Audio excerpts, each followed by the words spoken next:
नमस्कार. माझ्या अमलेश तांबे व्लॉग या चॅनलमध्ये पुन्हा एकदा सहर्ष स्वागत.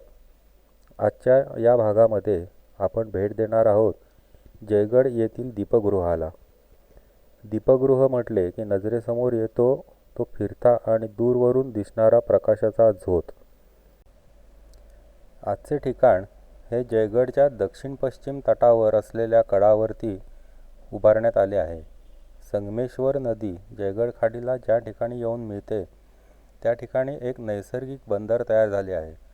या बंदराच्या कडेवर हे दीपगृह निर्माण करण्यात आले आहे आणि आज हे दीपगृह त्याच्या उपयुक्ततेबरोबर. आत्ता आपण आलो ते दीपगृहाच्या प्रवेशद्वारापाशी. हे दीपगृह दररोज संध्याकाळी 4 ते 5 या वेळेत पर्यटकांसाठी उपलब्ध आहे. आपण या वेळेमध्ये दीपगृहाला आतून भेट देऊ शकता. यासाठी प्रति व्यक्ती 20 रुपये एवढे शुल्क आकारले जाते.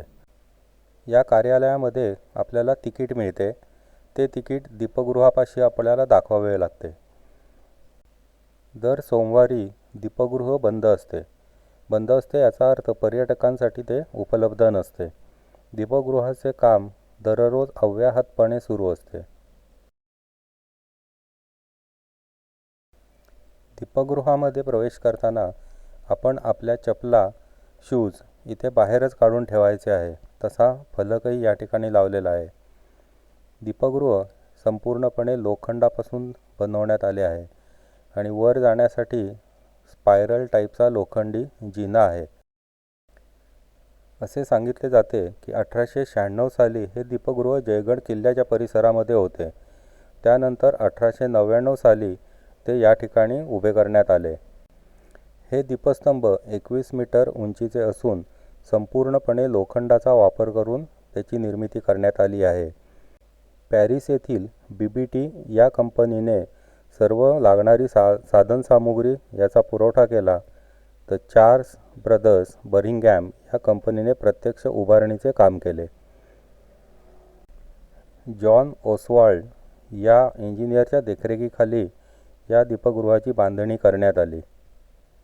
स्वातंत्र्यानंतर हे दीपगृह भारत सरकारच्या अधिपत्याखाली आले. आत्ता आपण जे दीपगृह बघतोय हे 1933 साली विविध अशा आधुनिक उपकरणांसह कार्यान्वित करण्यात आले. दीपगृहाच्या सभोवतालचा परिसर सुंदर अशा बगीचाने सुशोभित करण्यात आला आहे. यामध्ये लहान मुलांसाठी खेळणी, झोपाळे असून पर्यटक तसेच परिसरातील नागरिक याचा आस्वाद घेतात. दीपगृहावरून अथांग पसरलेला समुद्र एका बाजूला तर दुसरीकडे जयगडचा परिसर आपल्याला बघायला मिळतो. दीपगृहावरून अत्यंत विलोभनीय असे दृश्य आपल्याला पाहावयास मिळते.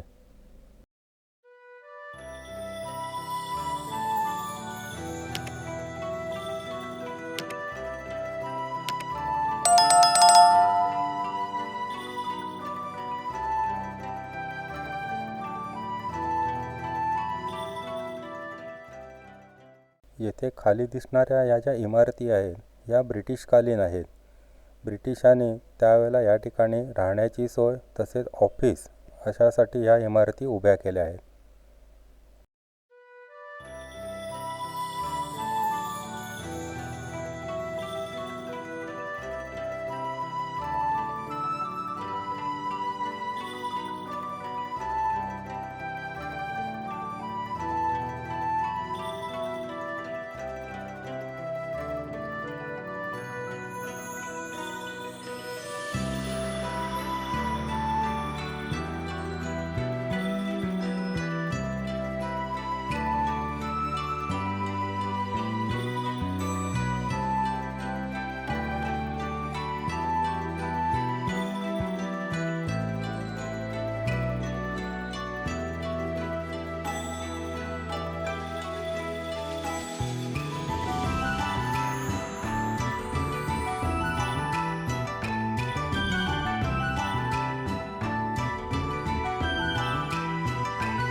बगीच्यामध्ये ठिकठिकाणी कचरा कुंड्या ठेवण्यात आल्या आहेत.